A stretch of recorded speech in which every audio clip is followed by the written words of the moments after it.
now for our next discussion, the future of Gen AI. Our guests are Alex Guilbault, Head of AI at TELUS, and also Rohit Chowdhury, Head of Advanced Consulting Services Europe, MEA and APJ at Nokia Cloud and Network Services. Hi to both of you, how are you?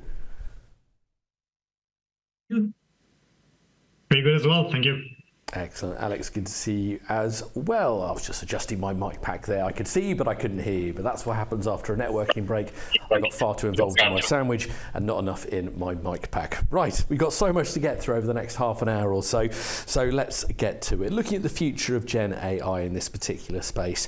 And Alex, I'll start with you if I can. What excites you most about the intersection we're seeing here between Gen AI, cloud computing, and 5G? It's an ecosystem that all feeds into each other. Yeah, totally. I think the most interesting thing will be edge computing integration, because the main driver for 5G versus the other previous technologies is the ultra low latency that is giving to this network. And while we're building bigger and bigger generative AI models, they take more time to process. So we're trying to minimize latency as much as possible. And one way to do that is to have like edge computing on those generative AI models.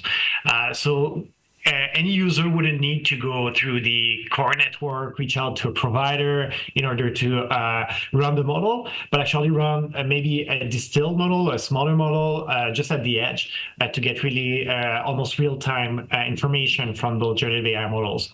That will reduce bandwidth, demand to the core, and also ensure data privacy by processing data locally. Rohit, if I can come to you, please. Yeah, I think for me the most exciting thing here is the combination of the three, right? So if you think about it, all these three technologies, they started many years back, and there were investments happening in those, but there was still a lot of hesitancy, to some extent, because everybody was looking for this killer use case, right?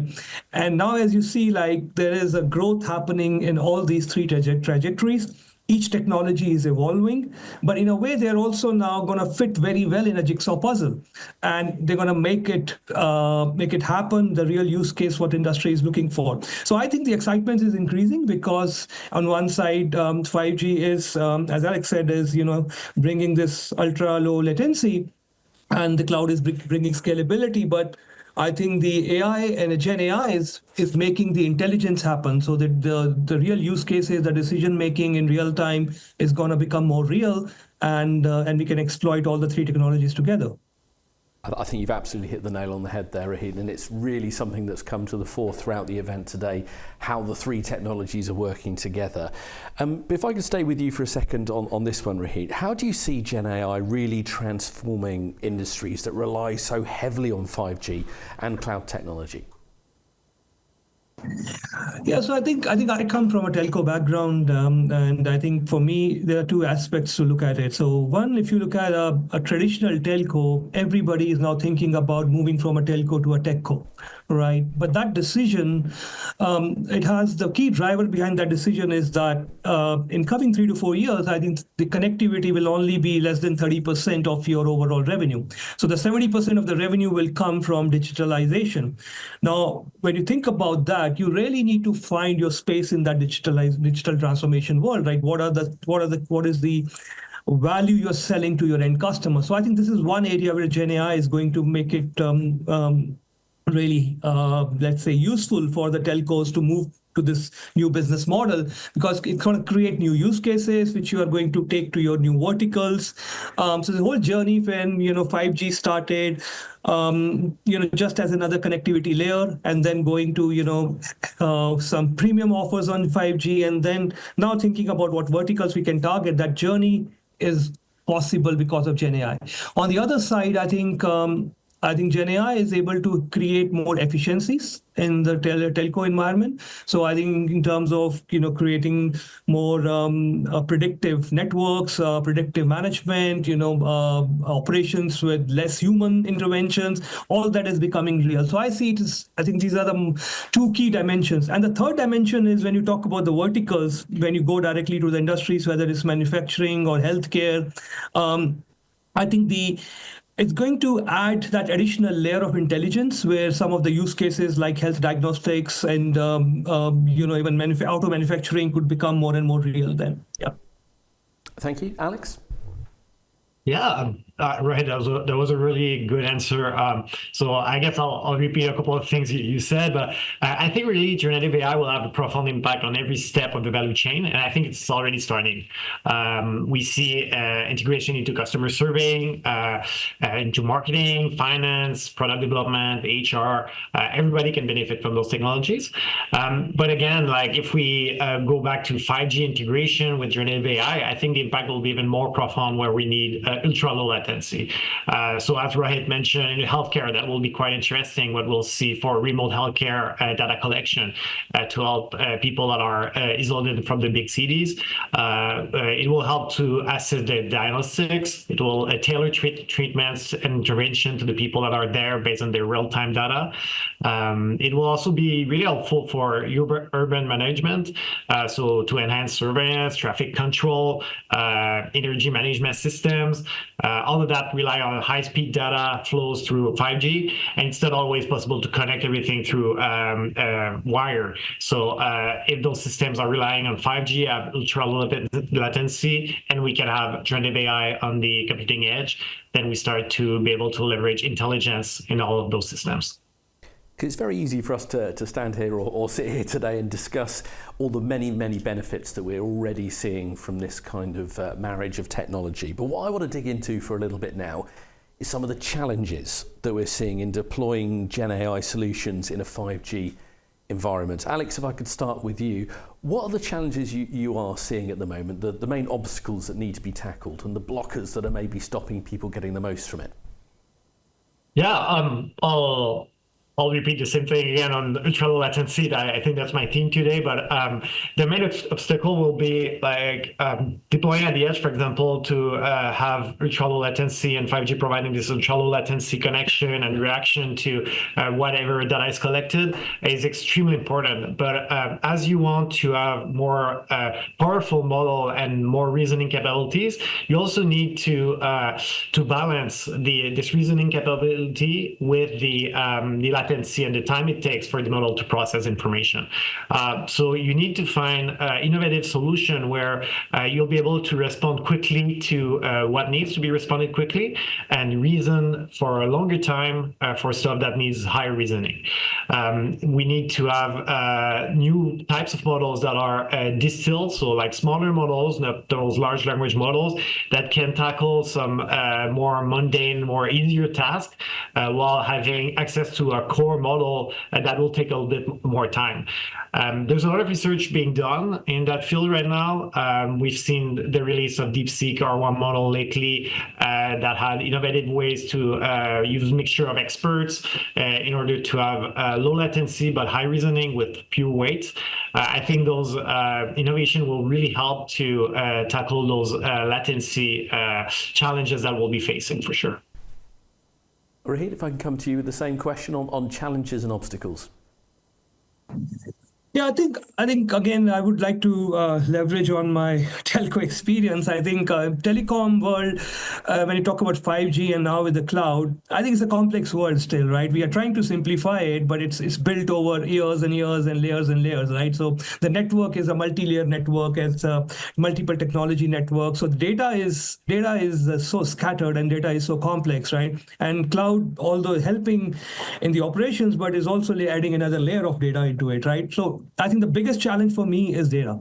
How do you sort of consolidate, aggregate, and build the data to be fed into these models, right? So that's one big challenge. The other challenge is the legacy. So we are still working in a hybrid environment where we are investing into these new technologies, but we are still having our legacy platforms, legacy networks, legacy technologies sitting next to them. So how do you make a solution with the help of Gen AI, which is addressing both sides of the world? And I think the third challenge is more the people part of it. As we build these models, develop these very intelligent models, but how do you make people use it, right? I think for me, that's one of the biggest things, right? Still, there is a reluctance in the industry that whether it's a friend or a foe. I think this is something which we have to manage, and that's where change management plays a key role. How do you move this journey from human as an actor to human as an observer, and then human just doing a co-pilot and to the autopilot journey, right? That journey itself is going to be very interesting and well, fulfilling in the end, I hope. Yes, the people side of things is something I absolutely want to come back to in a moment. So I have made a note of that, or else I absolutely will forget. I guarantee it. But it'd be remiss of me, having discussed the challenges, without looking into how we're actually going to solve some of those challenges. I appreciate they're incredibly complex scenarios and can't be solved easily, or else they wouldn't be the challenges that we're highlighting here. Let's start with you on this one. How do you go about solving those particular challenges, like the data challenges, like the legacy challenges you raised there? How do we go about trying to make some headway? Yeah, I think first thing from my side is collaboration. Honestly, I think in the telecom world or in any industry per se, right? I think the problem is the data is so scattered and the ownership of data is sitting in different departments, right? I think first thing is collaboration and making a common goal across the organization for the adoption of Gen AI and making best use of that. So I think that will be the first hurdle cross, and then of course I think. Gen AI itself could be a very useful tool when it comes to, on the data side, and it can create good data for you. So it can also take away a lot of dependencies on having complete data, or I think it can solve those data issues for you. So the whole observability layer can be enhanced and empowered by Gen AI itself. So how do you embed Gen AI into your observability layer and make use of that to create a good data? I think that's going to be the second important step.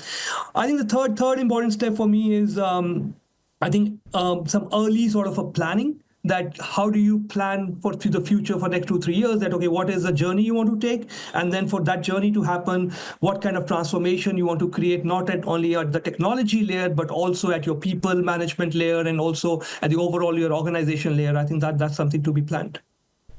Thank you. Alex, if I can come to you with the same question, how do we go about overcoming some of those challenges that you've surfaced there? Yeah, for sure. Before getting back to my challenge, I think I'd like to top up a little bit on what Rohit just shared, because I think this is quite important. As with any data science project, I think 90% of the work is about getting the data ready. The modeling part is the smallest part, the easiest part, actually, even though it sounds fancy. What you need to figure out first is the data itself. So you need to clean the data, you need to find the right data, you need to aggregate multiple data sources together. So I think this is the biggest problem that needs to be solved first by any industries before getting to doing any AI. Especially in this generative AI era, for now, companies are not rebuilding their own LLM. The big tech are competing against each other to build better models, faster models, and higher reasoning skills. And we can just benefit from them by calling them and applying them to our data. So I think the biggest challenge is actually sorting out our own data. And in terms of adoption, as Rohit was mentioning, I think that's also a big challenge that everybody's facing. You might be able to build the best model in the world. If nobody's using it, at the end, doesn't create any value for a business. So change management is a key in order to benefit from those technologies.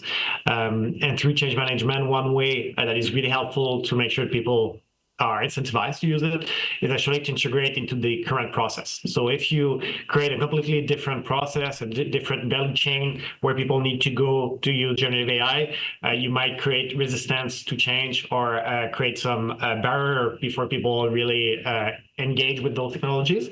Well, if it's right there in front of them in their own systems and complement their current work and value delivery, I think that's where people start to engage more and adopt those technologies and really see the benefit of it.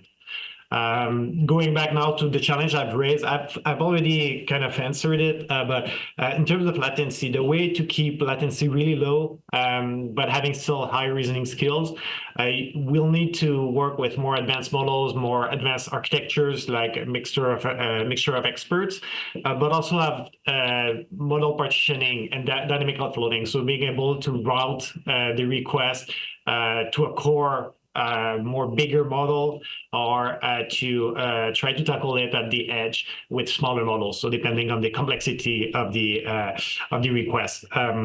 Apple has been already doing that with their ChatGPT integration into Siri. Some things are processed on device. Some more complex things are handed off to bigger models. We'll need to have the same kind of architecture with the 5G network.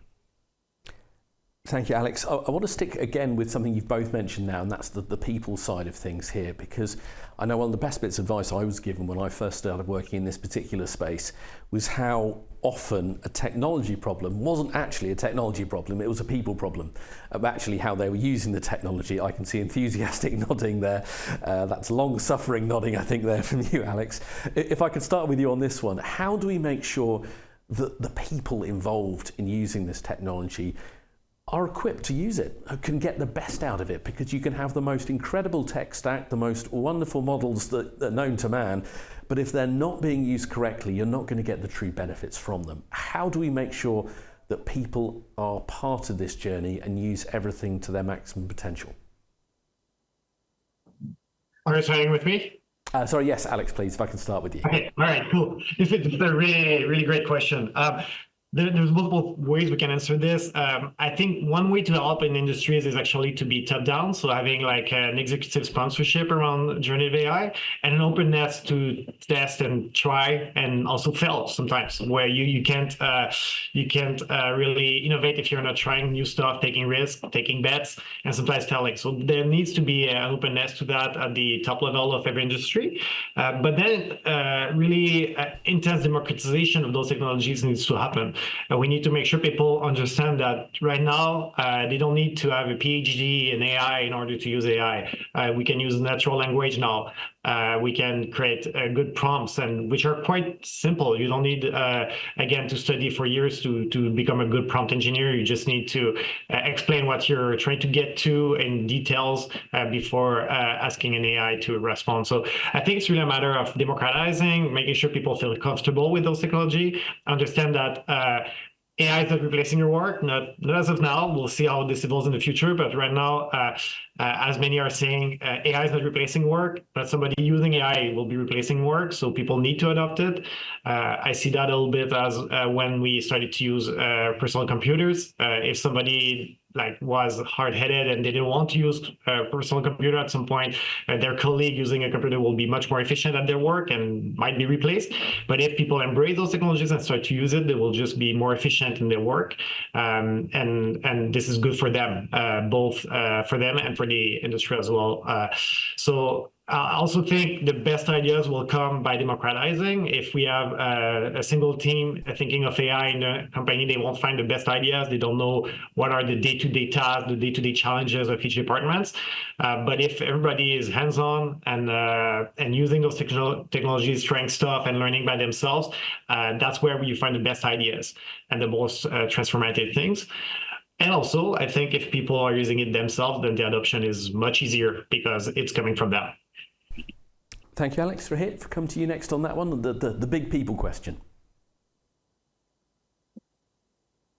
Sorry. So I agree with Alex. I think, first of all, I don't think Gen AI or AI, I think is there to replace people. I think it's to help people enhance their job and make it more efficient, in my view. And it is a mindset change. I think people need to think about how they can get benefits of this technology in their day-to-day job.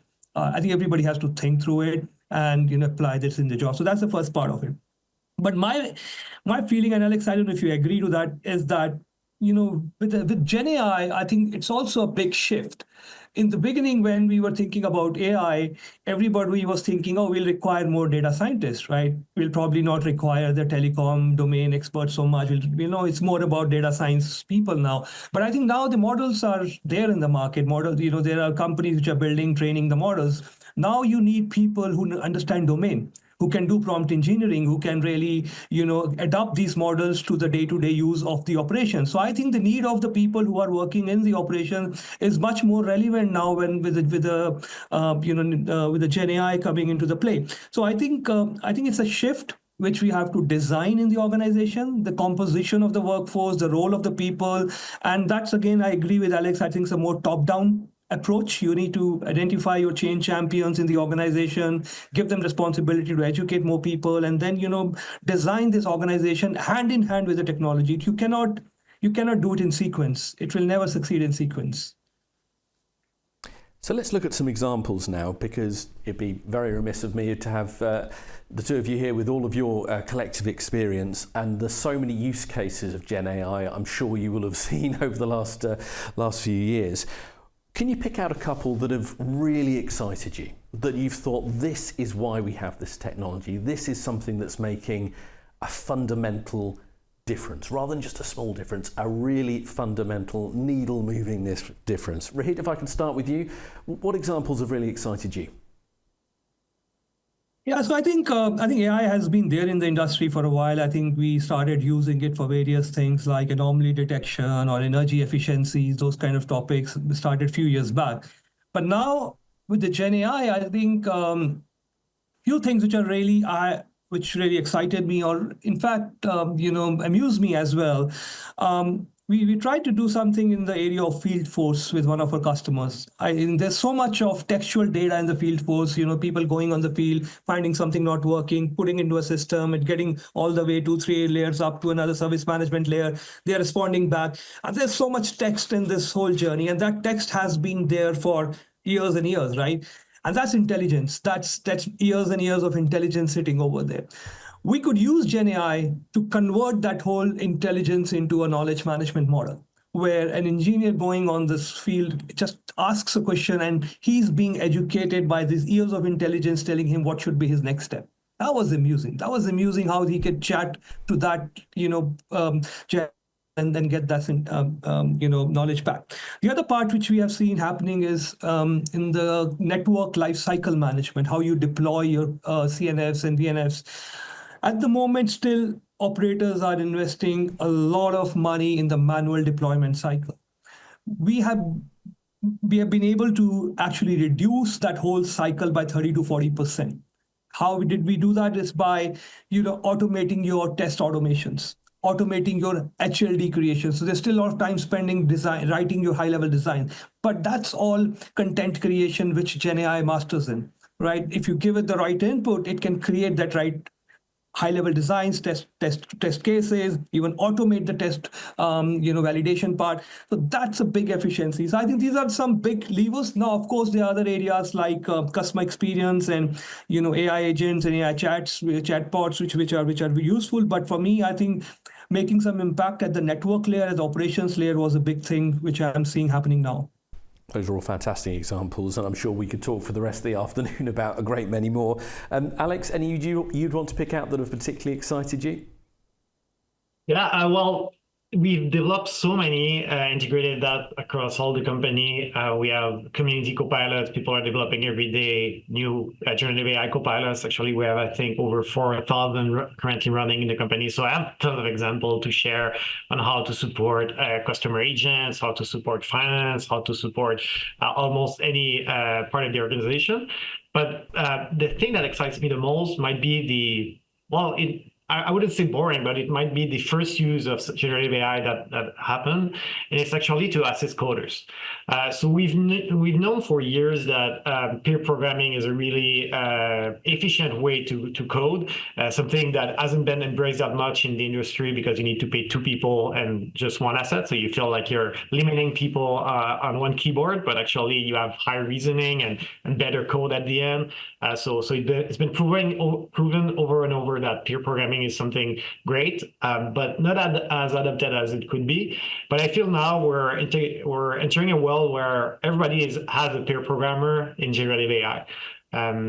We have now over 30% of the code, and I think it's across the board. I think it's almost every industry that has software developers have started to use such things as GitHub Copilot and a bunch of other tools out there to write up to 30% even more of the code that they are writing. So it drives a lot of efficiency, a lot of better code, a lot of step up as well for somebody that is switching from one code repository to the other, detecting errors and all of that.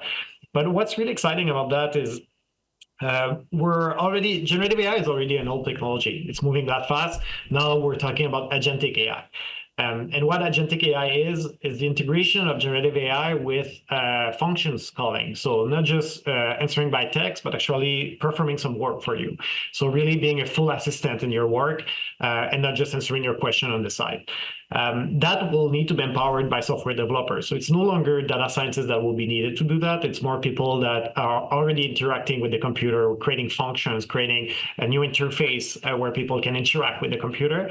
That will ingrain generative AI in their work and have eventually agent performing the work. So just to give a simple example, instead of just saying, find me the information about that, you can now say, hey, I remember I chatted with Rohit last week about a specific product. Can you reply back to Rohit and set up a meeting in my calendar whenever it's free, and give him the latest and greatest about this information that you'll find in those documents. You could tell this, and then the AI will just go into various function calling, figure out all the information, figure out when your calendar is free, finding back this email you're talking about in this document, and then assemble other information, set up this call for you. This is just a mundane example, but there's tons of things like that that will be empowered by integrating generative AI into coding and moving to agentic AI. So I think this combination of software developers and generative AI will be the most exciting things we'll see in the coming years. Alex, you're absolutely spot on what you're saying there, because I was looking back on some of my notes from some previous events we've done along these lines about Clive and 5G and tech and AI. And looking back, say, a couple of years ago, I was looking through some of the questions I was asking, and they almost seem a little bit quaint now, the way you were exploring what felt like the future then, and we've already passed that point. So can we continue digging into what you were just starting to go into about the emerging technology that's really going to further amplify the impact of generative AI in this space? What else is there that you think is going to help amplify things in the future in the emerging tech field? Alex, if I can start with you on this. I think we've been moving really fast. We're moving from predictive AI, which has been there for over 60 years, to now generative AI. It's been just 3 years. Already it's starting to lay the foundation of agentic AI. So this field is moving extremely fast. It's already really tough to predict what will happen in a year from now. So pushing that in the future is really complex, but a lot of people are thinking about moving to robotic because there's a lot of advance being done there. And the limitation we're facing right now is you're limited a little bit to the screen, to your computer environment. So agentic AI will be having AI interacting with your own computer, serving you in your day-to-day tasks that you can perform on a computer. But the next frontier is actually the real world. How do you interact with your house? How do you interact with your industry, with your machines there? And robotics integrating generative AI will be the next step. So already as we were laying the foundation at agentic AI, and it's not totally solved. We don't have the full agentic AI ops practice. We don't have the full framework already laid there, but we're already starting to develop those technologies. I think in parallel, we're developing as well those robotic AI integration that will come in the years to come. So I think that will be really, really interesting, and will break another frontier for AI. Thank you, Alex. Rohit, your thoughts on that? The emerging technologies that are going to help amplify what we've already seen. Oh, absolutely. I think I definitely agree. I think agentic AI is the next big step, where AI will moving from responder to more reasoning and, then executing the actions. But I think if you connect it back to the, the original topic we had on 5G and cloud, right? I think on the whole problem statement which we're trying to solve now, combining these three technologies, is how do you monetize these new technologies, right?